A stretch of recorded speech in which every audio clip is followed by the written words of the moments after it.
All right. These next 2 units, we're going to spend a lot of time dealing with triangles. All right, that's what this unit's about, and that is what Unit 5 is about as well. So we're going to be taking probably into December just talking about triangles. So today, first thing, how can I name a triangle if I just know something about the sides? I know nothing about the angles. I just know something about the sides. What am I showing you in the first diagram there with those 3 hash marks?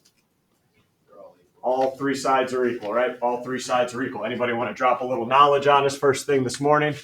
If all 3 sides are equal, what's up, Simon? Equal, that's called an equilateral triangle, yep.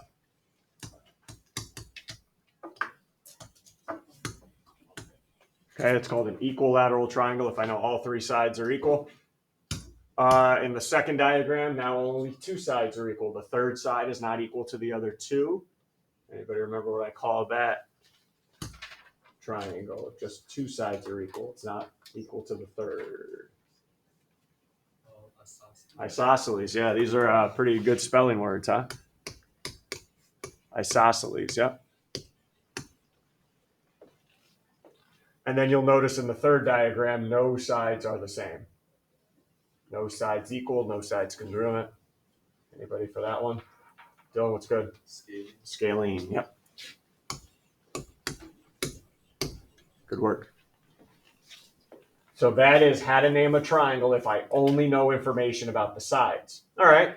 Well, what if I don't know any information about the sides, but I do know information about all the angles? Real quickly, we're going to talk more about this tomorrow, but all 3 angles add up to 180 degrees in a triangle, right? Okay, so keep that in mind. We'll use that more tomorrow. So if I know all 3 angles are congruent, could I call it equilateral? I could get away with that and I'd be all right. But knowing the angles are equal, ready? Let this roll off your tongue. Equiangular. Okay, equiangular. If all 3 angles. And can we go a little bit deeper? If all 3 angles are equal, what's the measure of each one then? It's a certain measure. It's not different all the time. It is the same measure every time. If all 3 angles are equal, and you guys just told me they add up to 180, so it's got to be 60, 60, 60. Yep. So maybe instead of, I don't see the arc marks, maybe I see, not 40. If I see 60, 60, 60, that tells me it's equiangular. All right, what's the deal with the next one? I only put 1 angle in because I don't care about the other 2. 105, I think in Unit 1 we talked about this. What do we call an angle bigger than 180? Or sorry, bigger than 90? Obtuse. So we call this an obtuse triangle.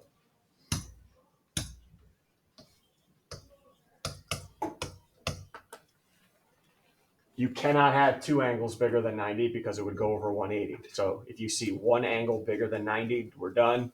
Cut it off. It's obtuse. All right. Next diagram, that's a right triangle. Right? It's got the right angle in there. So that's a right triangle.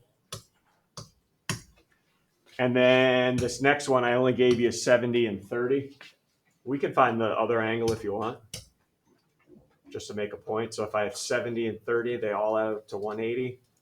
That third angle,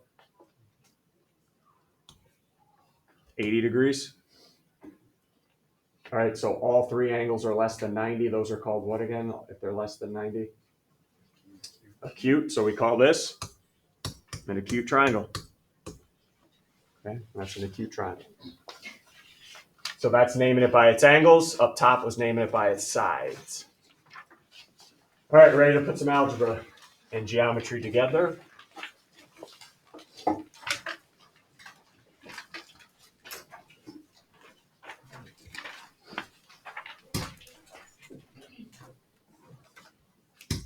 right, a lot going on here. Let's stop right here. M is the midpoint of JL. Tell me 2 segments that are equal then. Look at your diagram. M is the midpoint of JL. What 2 segments have to be equal up here then? I had it right up here.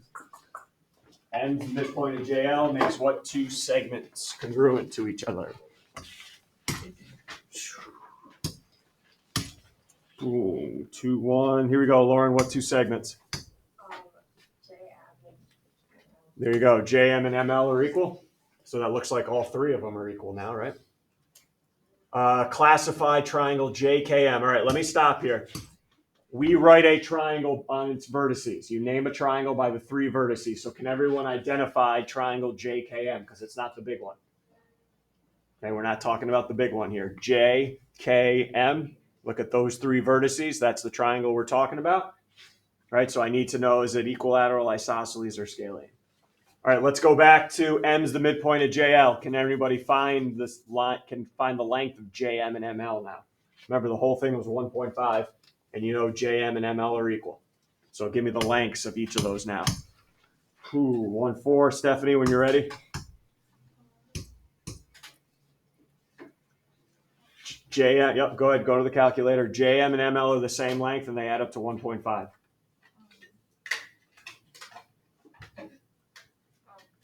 0.75. So JM is 0.75, and so is ML. Everyone all right how we got that? Cut 1.5 in half.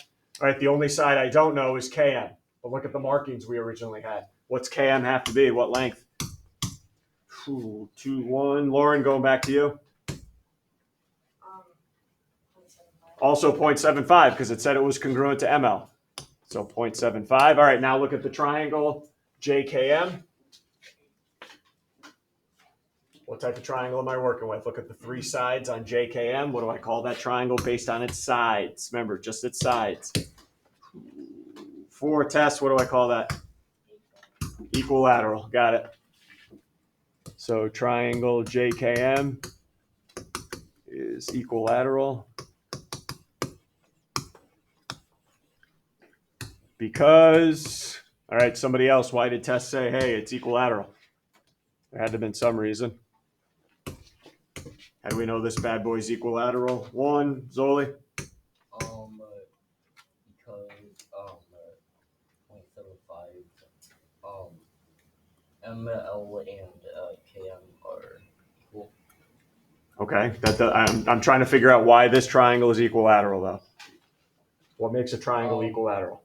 Because all of the sides are the same. That's all I needed, yep, because all 3 sides are the same.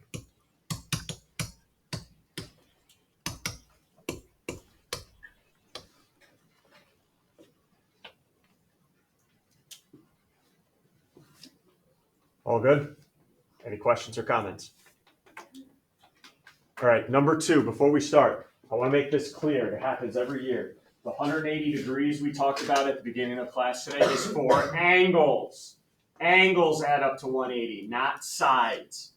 Okay, sides don't add up to 180. That's exclusively for your angles. So I'm not going to take all 3 sides and set them equal to 180. No, that's for the angles.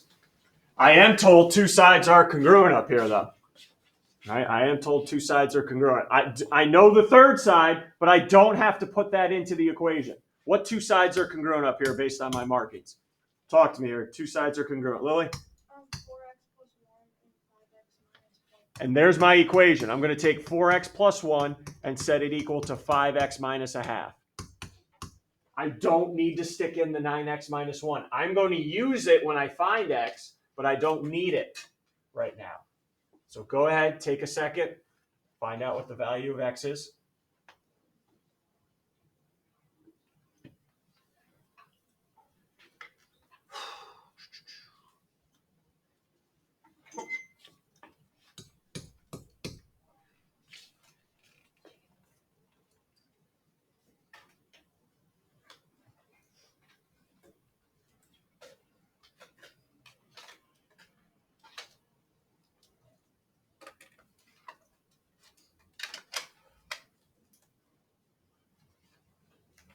Let me know when you have the value of x, because then we're going to need it to plug it back in. 1.9, Cormac, when you're ready. 1.5, good work. Now, everybody, go ahead. AB, AC, BC. What's up, Simon? Oh, you're going to give me the answer? No, relax. That's why I have the numbers there, stud. All right.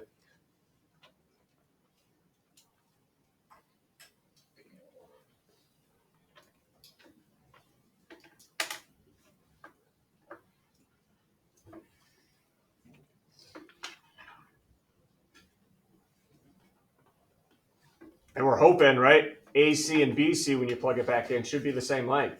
It was isosceles, so we hope so.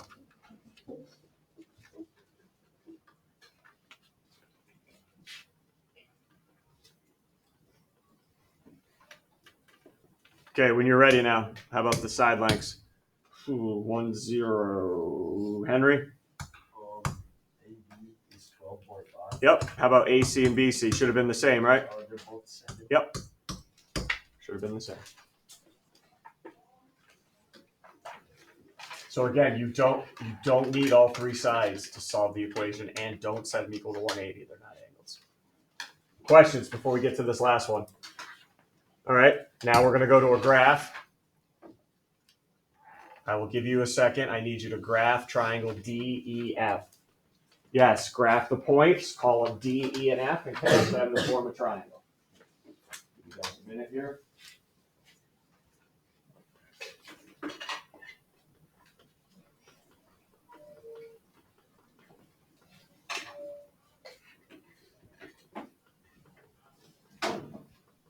Form a triangle with them.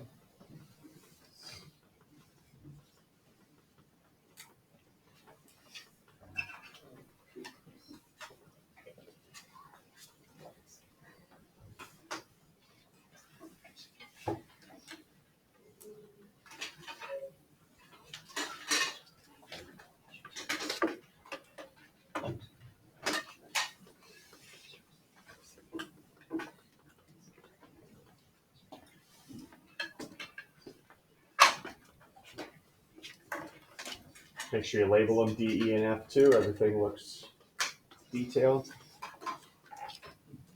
All right, now we have to classify it by its side. So at the end of this problem, is this equilateral, isosceles, or scalene? We're just not going to look at it. All right, and guess. I need somehow to figure out the lengths of all three sides.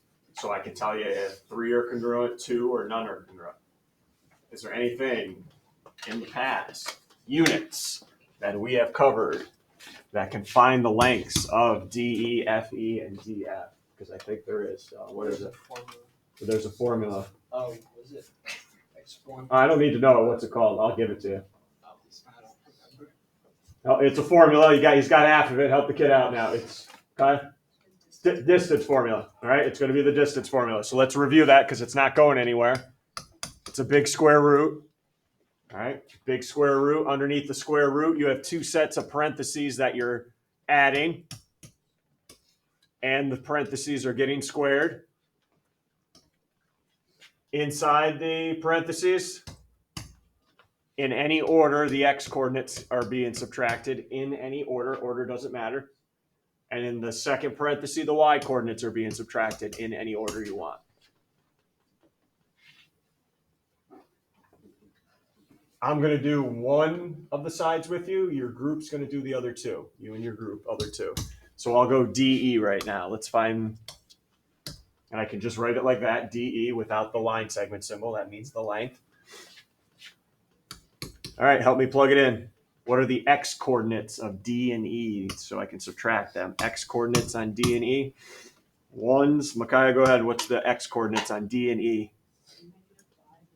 Yep, so I can go -5 minus 2, or I can go 2 minus -5. The order is not going to matter. So those are my x's. And then how about my y's here? How about my y's? What y's am I subtracting, Tess? 9 and 1. Yep. 9 minus 1 squared. And then, yeah, thankfully we have our calculators where we can just type all this in one shot. And it should give us the answer back both in simplest radical form and as a decimal. I'll just take simplest radical form so I don't have to write those decimals down. Numbers after the decimal.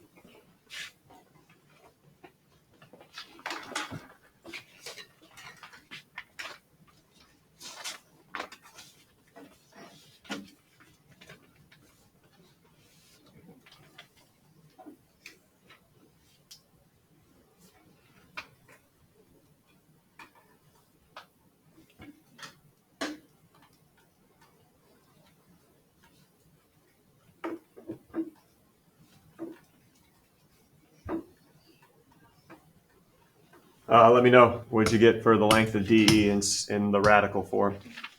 8. Char, what do you have? Square root of 113. Yep. All right. Now I'll let you and your group go and find how long side DF is. And I'll let you go and find how long side FE is. And then we'll figure out what type of triangle this is going to be.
Okay.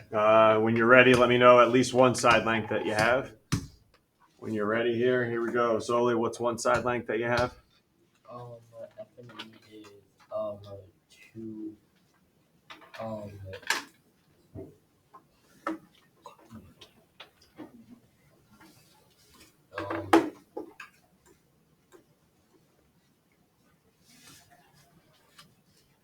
What am I looking at? I don't know.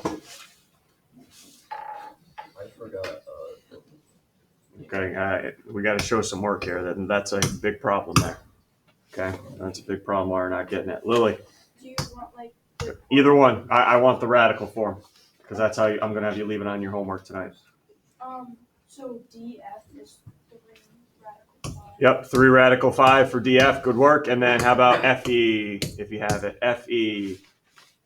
Henry, how about FE? 2 radical 26. 2 radical 26. Good. Now we have to decide, are all 3 the same, different, or do I have 2 that are the same so I can call it isosceles? Now, if you're unsure, if radical 113 is the same as 3 radical 5, your calculator provides a decimal version as well with it, correct? So look at those. Any decimals, any of those answers match in decimal form. If they don't, I don't think they do, correct? All 3 are different. So if all 3 sides are different, what are we going to write here? Triangle DEF is what type? Henry, keep going. All 3 sides are different, so what do I call this? Scaling. Why do I call it scaling other than maybe your group knows? Because all 3 sides are the same length. There we go. Triangle DEF is scalene because all 3 sides are different.